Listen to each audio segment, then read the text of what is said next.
Hello and welcome to episode 4 of this tiny barn build series. In the last episode you saw me build this subfloor structure and insulate it, and today what I really want to do is build the walls. But we're not going to do that. Instead I'm going to be sensible and work on the retaining wall structure to extend this car parking space, and that will give me a much larger flat surface in which to work upon whilst I'm building the barn. The corner of the building in the last post is going to be right here. So I want the wall to come from the end of the subfloor structure through to this post. The post will be embedded in it, or rather its bracketry will, and then extend. I want the wall to extend on a little bit. I don't want the edge of the building to be the retaining wall. I want there to be a space, a walk space or a planted space, but a space. And I've got quite a way to dig down here. Now I should get an excavator, but I'm not going to, for two reasons. One, I need the exercise, to be honest. And secondly, perhaps more importantly, there's a gas pipe running through here from those LPG bottles. The pipe runs through here over to my hot water system. I do not want to damage that pipe. Spade work it is. Where's my spade? I've also yet to decide if this wall is going to be made of timber. I know, timber retaining wall. Well, look at this one here. This has been here for 25 years. It's as good as new. It's treated to the correct hazard class, and so it's going to last at least 50 years. Now, whether I build this retaining wall out of timber or concrete is yet to be seen, but I think the deciding factor is going to be how far I have to dig down and what it's like, what the rock is like down here. Well, let's start digging and find out. And this is where it starts. I hate digging.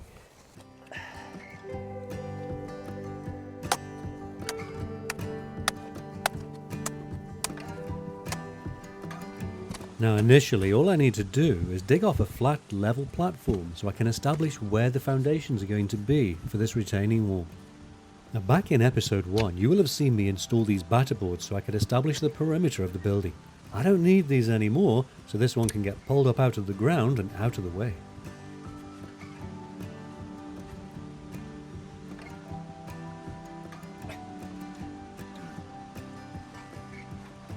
And it was about this moment I realised just how big a part of this project, building this retaining wall, was going to become. You see, I hadn't really considered it too much. I looked at the existing retaining wall being made of timber and in pretty good condition, and actually being quite a small retaining wall, and just imagined I'd be doing something very similar, perhaps just extending the parking a little bit. But the reality is, I want this building to look really good, and be really strong and very well built. And of course, this is the foundation to the building, and so it's worth putting the time and effort into it. Well, now I've got a flat area to stand on, it makes it much easier to continue digging back and exposing the rest of that electrical and gas pipe. And here's what the retaining wall is going to look like when it's finished. Well, I say what it's going to look like. In actual fact, to the left-hand side there, where it faces the cabin, is probably going to be skinned with clay brick. And at the front, where I'm digging at the moment, I've got something pretty special planned for there. And I'll share that with you in the future.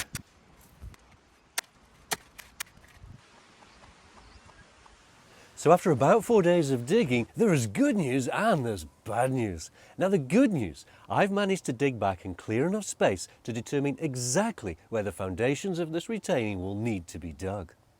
And the other good news is I've managed to find rock, so we've got stable ground to build upon. The bad news is here's the rock.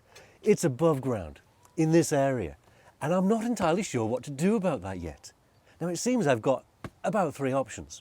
Option 1 is to bury this rock underneath the structure, build the retaining wall on and around it, and then later actually enclose this rock with a set of steps leading up to the entrance to the cabin. But I'm not entirely sure yet how I'm going to tie this structure I'm working on now, the tiny barn, into the renovations of the cabin. So it's risky for me to leave this in place and build over it, because no doubt I'll want to remove it in the future. Option 2 is to get the jackhammer out and break this rock up. Break it up and move it on out. It's rock. So option 3 is to use dynamite. So let's try let's try the dynamite.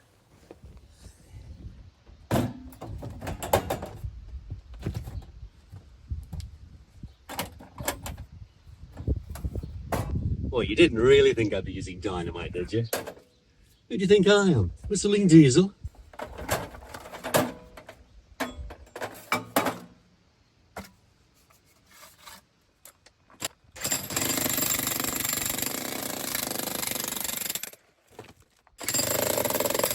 Well, as you can see, this jackhammer makes light work of breaking up this rock. It breaks it into quite small fragments, making it a little bit easier to move on out of the way.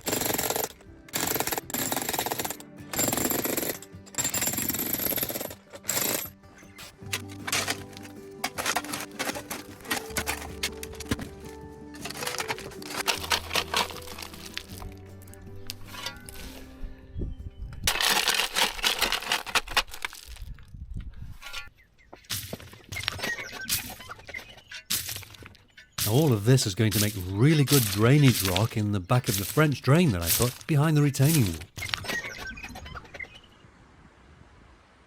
Back in episode 2 of this tiny barn build series, I installed a timber pile or post into a concrete footing to support the subfloor structure for the tiny barn.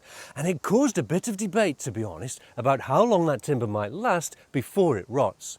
Now, this retaining wall here was built 24 years ago using the same H5 or Hazard Class 5 treated timber. 24 years ago. Come and take a look at this right here. And this would have been buried up to roughly this line here. You can see the timber is still really rock solid. There's no rot, there's nothing there that would indicate that this is an old piece of timber. And if you have a look at the side, this post wasn't installed correctly onto the edge of the concrete foundation to the point it was actually not surrounded by concrete here, would have been surrounded by wet soil. Now there's a tree root to the side and you can see just how rotten that is, really soft, but the post, no rot in any of it. It is just like a new piece of wood.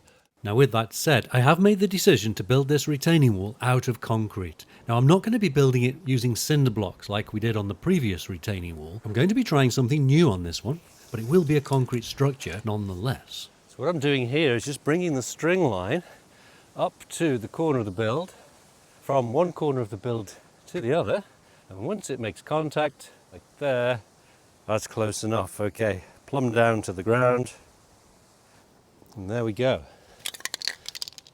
That's where the wall has got to come to. Right, I just want a straight line running through here, just a few dots to indicate where the front of the wall is going to be. I'll need to come further out for the foundation and of course a lot further back. So this is just an indication mark. So a string line around this,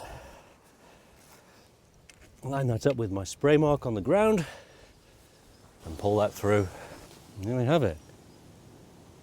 And we just need a couple of little dots to indicate the front of the wall. Now these dots are establishing the front of the retaining wall, but I need the footing to be wider. I want it to extend out of the front around about 200 millimeters or 8 inches, and out the back of the wall around 600 millimeters, about 24 inches. So I want to establish those two lines, and that will show me where I need to dig down to good ground. 200 out in front,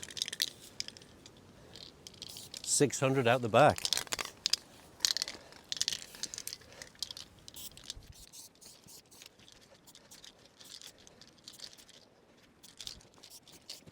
Now we're going to work out where the end of the wall or the corner of the wall is going to be, where it returns and runs up here. So 6 meters to the corner post, which is here. And that's the outer face of the corner post of the tiny barn, not the retaining wall.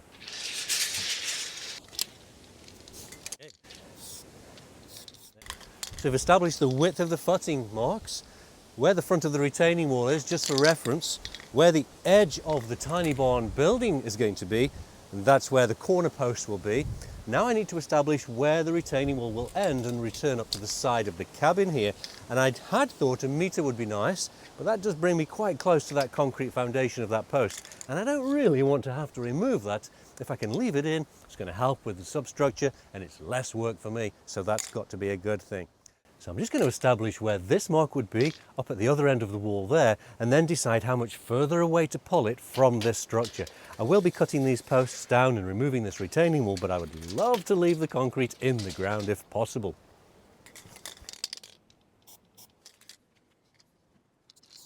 7.5. Oh, that's all right. 1.2. Let's check it around here. 1.2. It's over a metre, so I will need fencing. Which is fine, because I was putting fencing up anyway.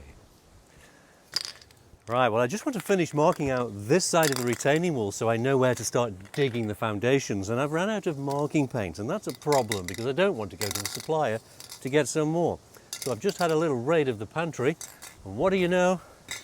I've actually got some flour. Now I've got no business owning flour, which is probably why this is out of date. So I've got no concerns in using this. Now it will blow around quite a bit today, it's a very windy day, but it should give me enough just to try and establish a line. So let's see how well this works. We're coming out 100 mil from that line there. And that's more than 100, but whatever.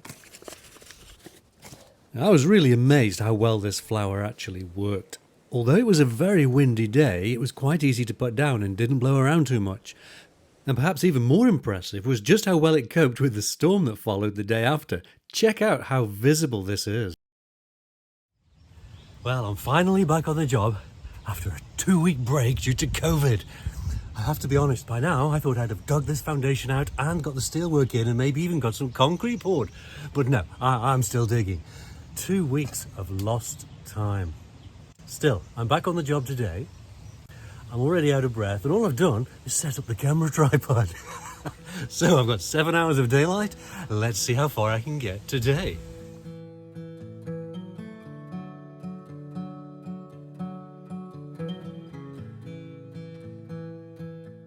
I also need to cut back the concrete on the driveway. Just check out all those different angles. I've never liked it. It doesn't make any sense to me, and it throws me off. I want to be able to cut this back to a straight edge eventually once I've got the structure in place. So for now, I'm just going to chop this corner off so I can finish digging the trench and get the retaining wall in place.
So another day of digging. I've managed to rough out most of this trench. I still need to check it for level, but before I do, I've got to take a section out here.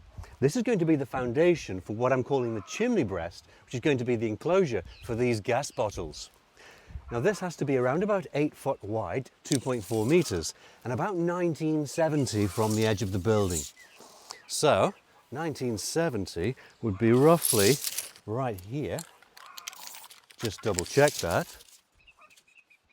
That's pretty close. And then 4 foot or 1.2 meters either side of that is where I need to dig this trench. So one there. One there. Okay. Now that's got to be offset from the wall. I want this chimney breast to be about 500 millimeters wide. Incidentally, I bought the white marking out paint because the flower looked so good. It was so visible in any light. But the paint, not so much. I'm not a fan. I think it's back to the pink or the green. Right, let's chop this out and see how deep we have to go. Because of course we're further down the slope right now.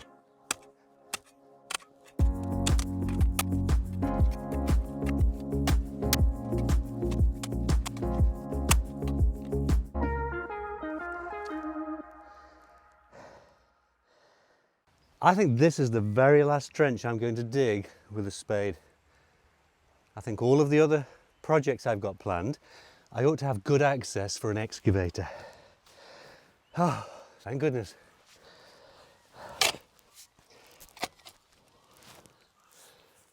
Now to dig the trench deep enough down to solid ground and then check it for level. If you notice this notch in the foundation, I haven't discussed that yet. Now the purpose of this is to give me some extra thickening to the retaining wall where the corner post of the tiny barn is going to be embedded. It'll also give me a nice transition between the clay brick veneer I'm putting on the side of the retaining wall and the designed feature that I'm going to be putting on the front.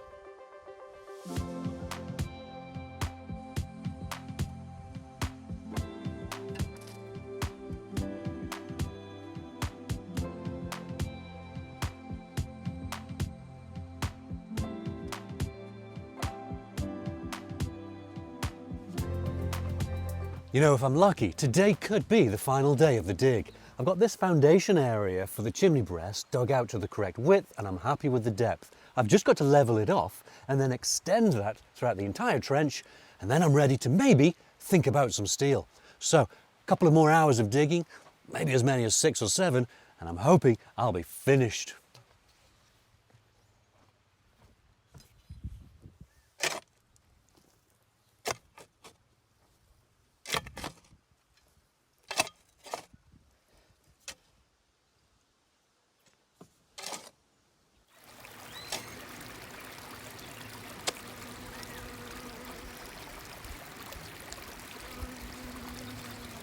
Well, despite my very best efforts yesterday, working right through till dark, 8 o'clock at night, it is springtime now, I didn't quite get this trench finished, but I got it really, really close.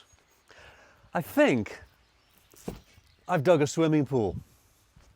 This really is a big trench. It's going to take a lot of concrete to fill this up and an awful lot of steel work, but we'll do that in the next episode. Today, I just got to get these 2 side trenches finished off, get them nice and level, and then the digging is done. Now, as good as a laser level is for making sure that your foundation is nice, flat and level, you really don't need it. A spirit level is quite adequate for this. Now, I'm just setting this at various locations just to make sure that I'm more or less level, and I am. Now, I'm looking for a variation of maybe 3/4 of an inch, 20 millimeters as a maximum.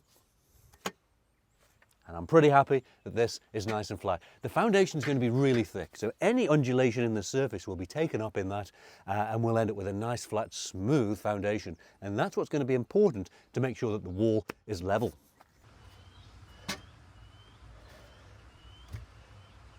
It's good. A little bit low, if anything. More concrete can't be a bad thing. Right. It's way high in the corner. So what I think I'm going to do, get a step in here.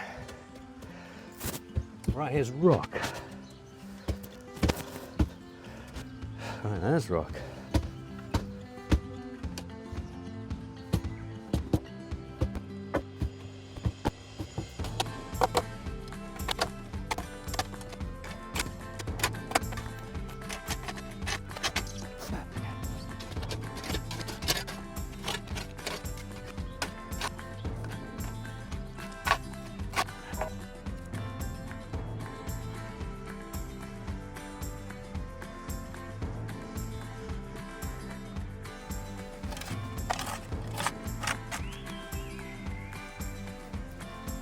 Finished.